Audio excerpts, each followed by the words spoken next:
तर खाऊ गल्ल्यांना बंद ठेवण्यामागे गृह विभागाचा हेतू काय असा सवाल रोहित पवार यांनी केलाय।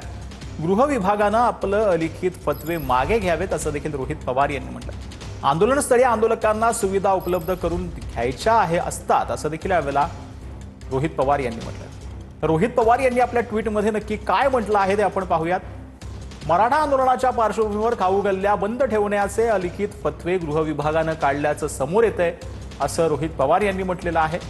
खाऊ गल्ल्यांना बंद ठेवण्यामागे गृह विभागाचा हेतू काय? मोठ्या प्रमाणात गर्दी होणार असेल तर खाऊ गल्ल्या सुरू ठेवायला हव्या असं रोहित पवार यांनी म्हटलंय।